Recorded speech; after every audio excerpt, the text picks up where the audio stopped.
Bună dimineața! Astăzi suntem în Marrakech ou Saint-Tropez.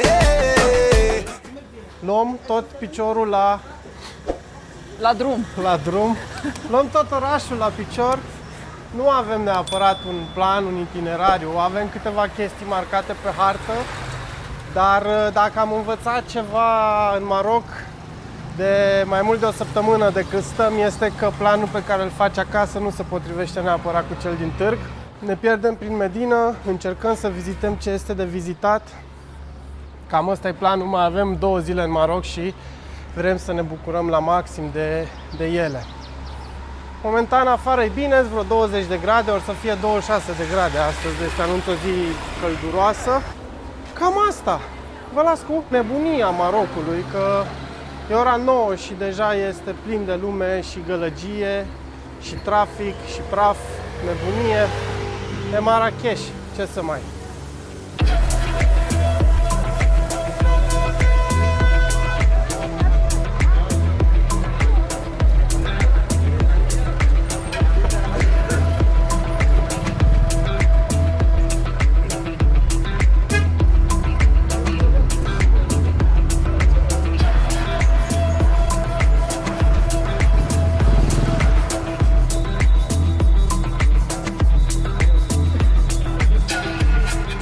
10 euro biletul de intrare la Palatul Bahia și totuși dacă vreți să-l vizitați, recomand să veniți la ora 9 pentru că noi suntem aici la 10 și un pic și este infernal de aglomerat.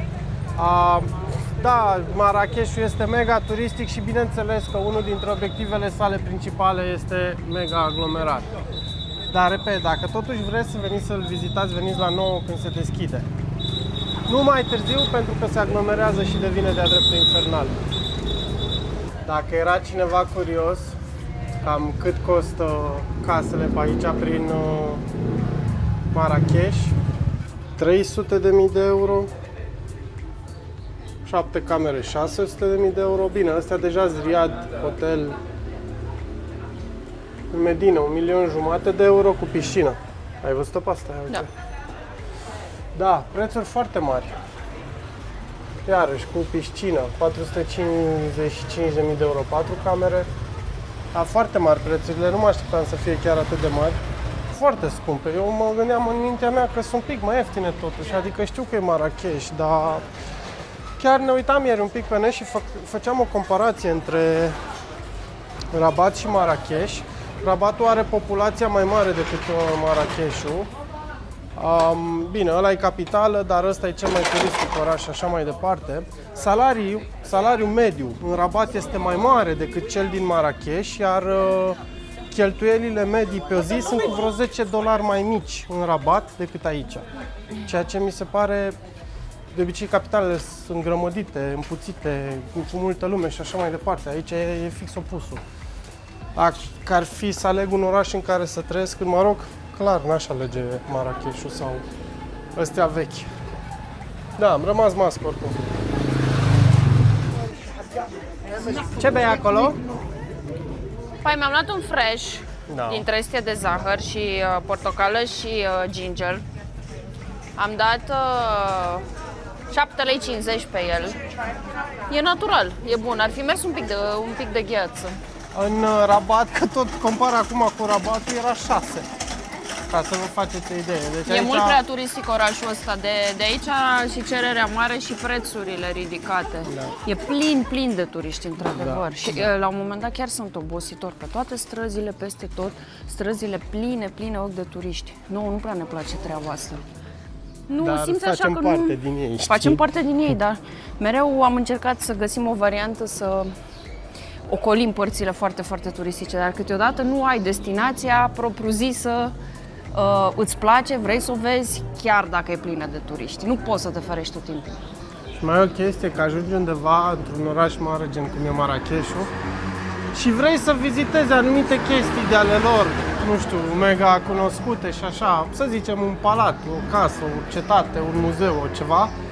Băi, și când ajungi la intrare și vezi câtă lume este, parcă ți se ia așa, pentru că știi că o să dai banii aia, o să intri acolo și nici măcar nu o să te bucuri.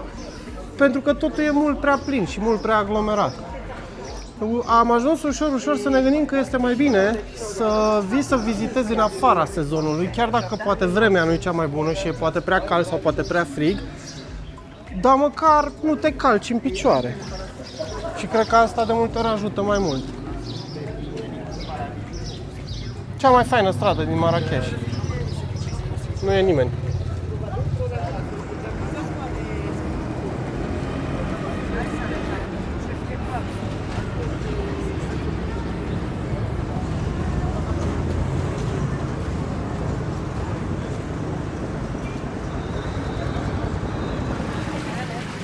Moscheea Mulai al-Yazid. Bineînțeles că este încă un monument care este în renovare. Haideți să vedem dacă reușim să și intrăm, pentru că cel puțin până acum, la toate moscheele și cimitirele musulmane prin care am încercat să intrăm sau să trecem, nu ni s-a permis accesul pentru că nu suntem musulmani. Și repet, adică bibi ca bibi, că la femei nu mă aștept să poată intra prea ușor, dar măcar la bărbați, dar nu m-au lăsat nici măcar pe mine să intru. Iar ea cu vestimentația asta,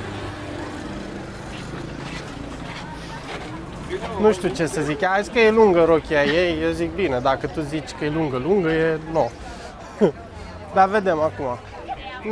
Nici n-am ajuns bine în fața moscheei și deja e plin de turiști. Detest lucrul ăsta deja. Da, am văzut locuri mai aglomerate decât astea, într-adevăr, dar e full și aici. Exact cum ziceam, și moscheea este închisă. Nu pot să înțeleg un lucru totuși. Se zice că primăvara și toamna în Maroc este sezonul cel mai bun de vizitare. Adică atunci ar trebui să fie cei mai mulți turiști să vină pentru că temperatura este cea mai ok. Vara mor de cald, iar iarna e în afara sezonului, mai urât, mai posomorât, mai frig. Și nu înțeleg de ce toate sunt închise sau în renovare. Poate efectiv avem noi ghinion și așa le-am prins. Ce este? Exact, ce este? O moschee? O moschee. Și ce se întâmplă la moschee? La moschee de obicei ori nu putem intra, ori este renovare, ori e program de la 3, ori au voie doar musulmanii. Mi-ai dat-o la joale, că mă gândeam că o să răspunzi ceva mai schiut și o să strântesc eu astea, dar le-ai trântit-o din prima. O să răspund cu ce simt în această țară de când am venit. Aici totul e închis, în renovare sau n-ai voie. Îmi pare foarte rău că nu am reușit să filmez în Rabat. Bianca era extraordinar de supărată. Am intrat pe poarta din spate într-un cimitir musulman, nu știam că e musulman, cimitir, în fine, ideea era că vreau să trecem pe cimitir, pe de-a dreptul, ca să ajungem să vedem Oceanul Atlantic în partea cealaltă. Era frumos cimitirul, mormintea asta se vedea fain, era colorat, așa, viu, chiar nu l-am filmat, îmi pare rău. Dar am făcut 10 pași, că bineînțeles că au început să țipe la noi, că nu, că e pentru musulman, nu știu ce, și a trebuit să ne întoarcem înapoi, să ocolim nu știu cât, ca să mergem prin afara cimitirului, că era imens, probabil o să pun o poză cu Google Maps sau ceva, ca să se vadă cât era de mare. Ne-am întors o groază înapoi și așa, ca să putem să ocolim să ajungem la ocean. Și da, era Bianca extraordinar de supărată că nu o lasă nici măcar în cimitir. Da? Știi ce observ? Că inclusiv asta e în renovare. E deschis? Da, e închisă și moscheea. Da, Nu măcar mai o pot. vedem pe afară. Nu mai pot. Am vrut și eu la moschee. Nu e Chiar clar, mi-am dorit. nu e. Nu ți-a fost dat să intri. Concediul ăsta nu e pentru moschee, domnule. Parcul cibernetic Mulai scrie jos. Dar tot ce este cibernetic în parcul ăsta nu funcționează. Toate ecranele sunt oprite, inclusiv fântânile. Da, parcul e frumos, nu e ceva extraordinar să zici că vai Doamne, dar e păcat. Păcat pentru că, nu știu, repet, chiar am avut noi ghinionul ăsta să prindem totul închis? Chiar așa să fie? Uitați-vă, fântânile, ioc, tot ce înseamnă ecrane digitale, că e parc digital, ioc, ecranul de acolo, ioc, totul închis în renovare sau n-ai voie să intri. Păcat Maroc, păcat Marrakech. Până acum nu sunt deloc dat pe spate, doar numele ce este de Marrakech, da. Și că nu ai obiective turistice pe care să le vizitezi, îți faci.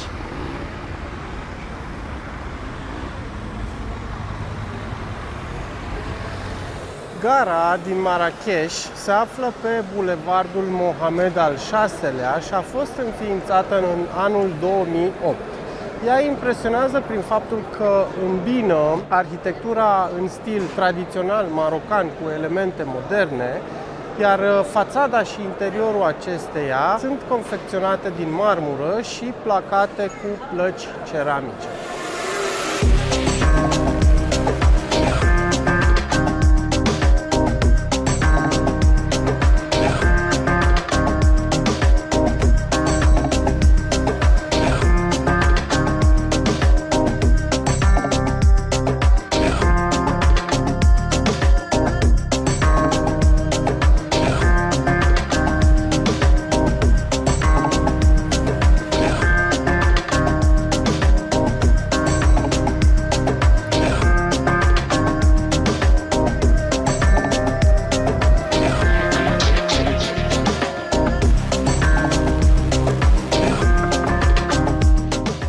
Ora 3 și un sfert, tocmai ne-am ridicat și noi de la masă.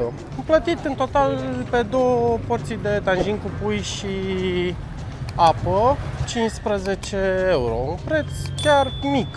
Am văzut aici în Marrakech sunt restaurante de toate felurile, sunt și mai ieftine de atât, adică cred că poți să mănânci cu probabil 10 euro. Noi am ales totuși ceva mediu. A fost bun, chiar a fost bun. Nu la fel de bun ca în alte părți unde am mai mâncat, dar nu a fost nici nasol. În mare, până acum nu putem spune că suntem mega impresionați de orașul ăsta și cred că ne place cel mai puțin dintre toate. Mâine oricum o să o luăm iarăși, o să intrăm și mai adânc în Medina, să vedem partea cea mai veche, cea mai aglomerată. Vedem cum va fi.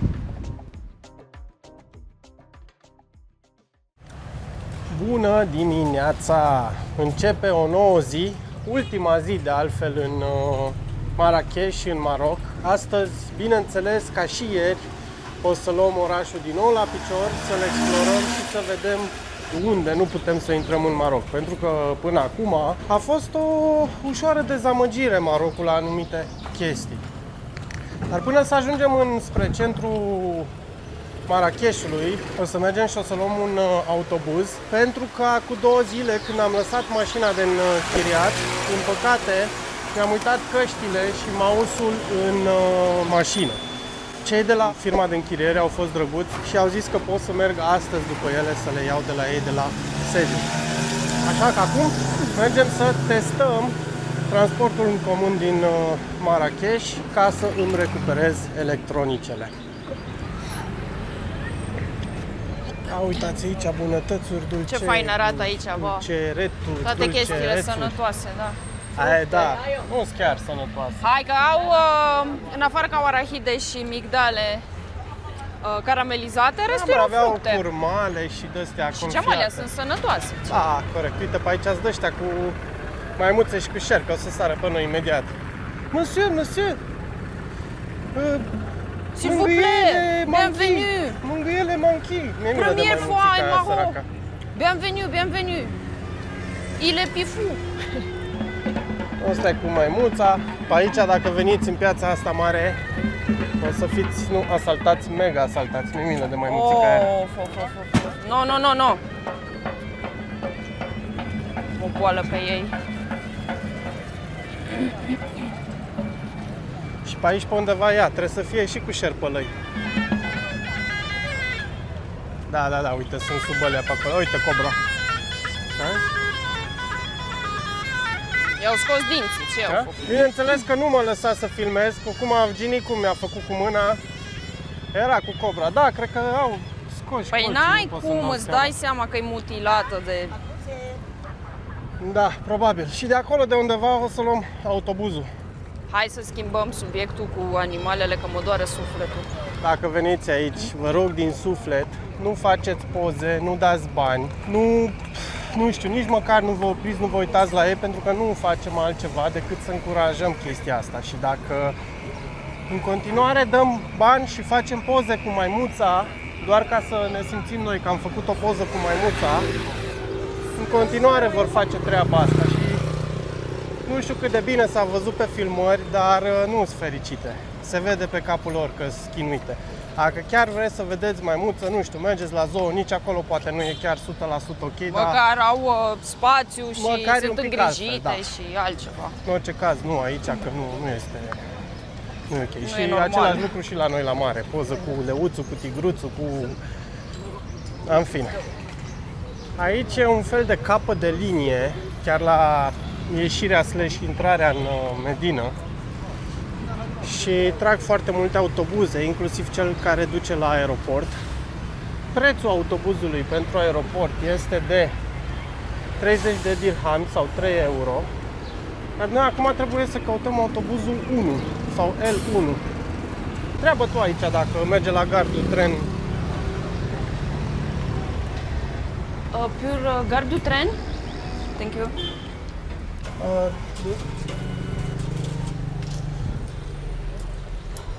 Da, tocmai ne-am pus în mișcare. 2 lei biletul de autobuz, 4 dirham, am mai zis deja. Condițiile sunt ok, n-are aer condiționat, sunt ca autobuzele noastre de acum. 20 de ani? Da, ceva de genul. Dacă nu e aglomerat și stai jos și așa, e ok. E un autobuz care te duce și te aduce. Avem de mers doar vreo 20 de minute cu el. Am reușit să le recuperez. Nu pot decât să mă bucur că le-am recuperat. Am vrut să-i dau 10 euro așa de recunoștință și nu am vrut să ia. I-am promis în schimb că îi las un review foarte, foarte bun. Și pe Google și așa, chiar merită. Oricum aveau 4,9 stele din 5 pe Google Maps, deci oricum sunt mega suscuri, oameni mega de treabă. Am luat un fresh de portocale, Două. cu portocale, 2 fresh-uri, da, cu portocale ținută la frigider, e foarte fain fresh-ul și am dat 8 dirhami pe un pahar.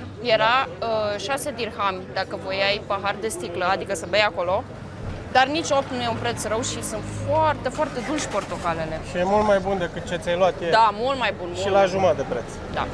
Nu pot să cred că pentru o curte interioară, cu câțiva palmieri, sunt în stare să ceară 100 de dirhami și dacă vrei să urci în turn, încă 40. Deci 14 euro ca să vizitezi curtea interioară a unui riad din centrul Medinei. E o curte mai mare unde e și o grădină. E efectiv bătaie de joc. Dacă mâncarea, transportul și cazarea sunt relativ ok și ieftine aici în Maroc, intrările, mi se par cel puțin în Marrakech, este bătaie de joc. Adică dacă te-a pus să vizitezi 2-3 obiective pe zi, în 2 persoane lași 60 de euro lejer, ceea ce mie mi se pare... Și nu zici niște chestii care să... Repet, o curte interioară cu niște palmieri. Doamne, iartă-mă! 50. No, 50. Last price.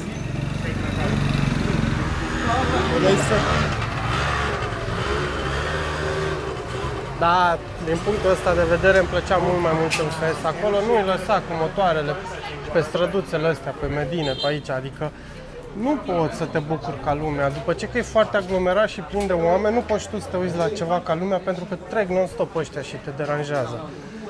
Și poluează, fac și fum, și gălăgie, Te și înghesuie, da, te și înghesuie. nu ai și tu liniște și nu poți să te uiți pentru că stăm oameni în oameni, nici nu-ți vine să te mai oprești. Și trec și cu măgari, și cu aia, hai că mai înțelegi, cu bicicleta, cu măgarii, dar nu, e ușor bătaie de joc. Oamenii pe aici încă mai sculptează în lemn, în piatră, în ceramică, deci încă se mai păstrează partea asta de meșteșugari. Pielea iarăși o prelucrează ei. Sunt multe chestii aduse și importate și din China și din alte țări, dar multe într-adevăr încă mai sunt manufacturate aici. Am văzut inclusiv pe cineva care țesea la, nu mai știu unde, cred că în Fes, țesea carpețică la un război din ăla de susut. Și da, mă miră că chestia asta totuși se mai întâmplă. Dar și în același timp sunt atât de multe magazine, iarăși aici unii care la fel, te năucește de cap și nu știi pe ce să pui mâna, la ce să te uiți și ce să alegi. Aici avem o întreagă stradă unde găsești chestii din astea din Alamo, confecționate sub formă de lampă, toate formele și toate culorile. Arată mișto că s-a prinse și luminează și creează așa o atmosferă magică cumva. Chiar arată fain tare. O străduță întreagă.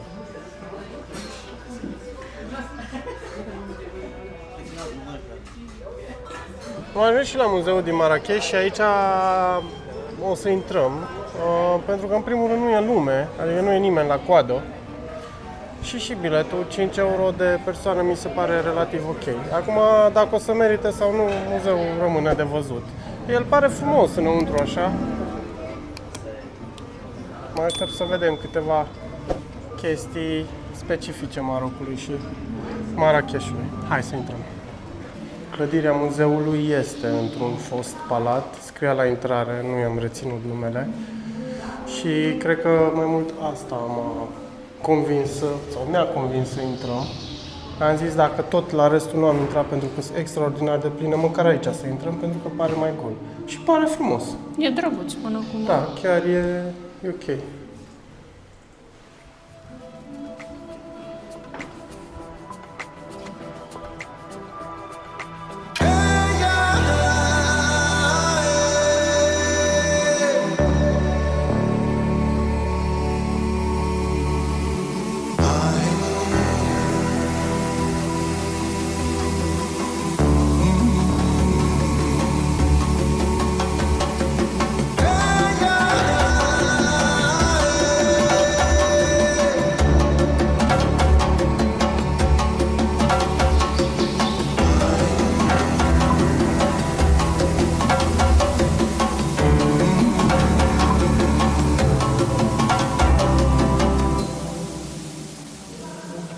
Muzeul Marrakech este un muzeu construit într-un palat care datează de la începutul secolului al XX-lea.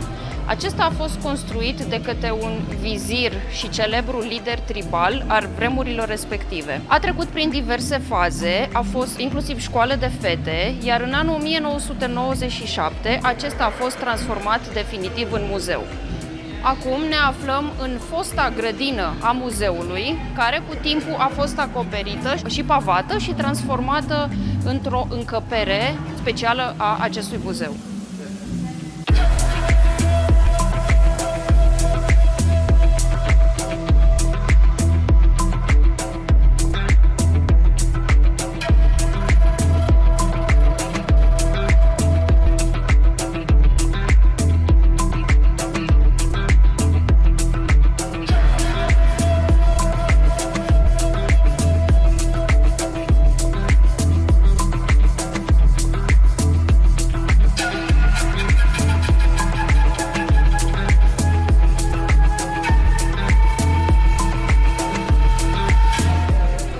Muzeul din Marrakech.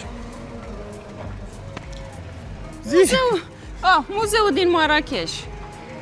Un muzeu extraordinar de drăguț, fără turiști, la jumătate de preț față de celelalte obiective de vizitat de pe aici, cu bun gust, cu arhitectură marocană specifică. Mi-a plăcut foarte mult. Da, așa e. Cum a zis și Bianca, la jumătate de preț, aia ca aia. Dar nu ne-a încălcat în picioare, nu erau mai mult de 20 de persoane înăuntru.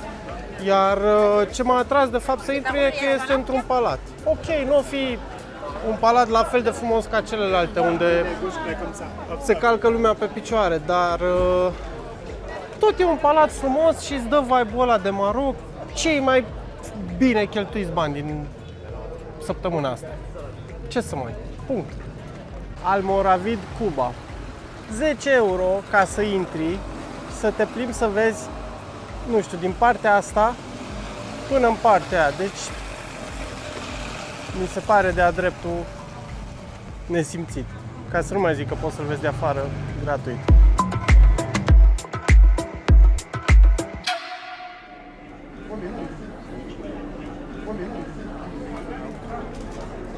Astăzi am decis să mâncăm aici. Eu mi-am luat un meniu al zilei care poți să alegi între o salată și o supă, un tangin de diverse, eu mi-am luat de miel și ca desert îți dă un suc de portocale. Iar Bibi și-a luat un sfert de pui cu garnitură și toate nebuniile. Meniul meu este 75, iar al ei este 30 de dirham. Deci asta ar însemna vreo 10 euro. Plus o apă minerală încă 5 euro, ajungi pe la vreo 15 euro. Și suntem chiar în Medina. Puiul Biancăi, 4 euro. 4 euro. Arată foarte bine. O dită mai pulpa de pui cu niște cartofi prăjiți. Și aripă. Și aripă? Sau, da, Nu, e cu o spate. pulpă cu totul, da. Și un pic de orez. Iar aici tanginul meu cu miel de data asta și legume. Arată fain. O să-ți dau și ție să guști. Poftă bună. Și mai avem pe cineva la Masă. masă aici, da. Da, am mâncat chiar bine. Plăcut surprinși. Exact cum am zis, vreo 15 euro. De fapt nu, am înțeles greșit, a fost vreo 12 euro nota de plată, am lăsat vreo 15. Mâncarea foarte bună, ne-au dat din partea casei și o supă mică de linte, ne-au dat și niște ceai din partea casei, super, deci raport preț-calitate brusc. Restaurantul ăsta micuț a sărit așa pe primul loc față de ce am mâncat toată săptămâna prin Maroc, prin toate locurile. Și ieftin, și bun, și calitativ, tot ce vrei.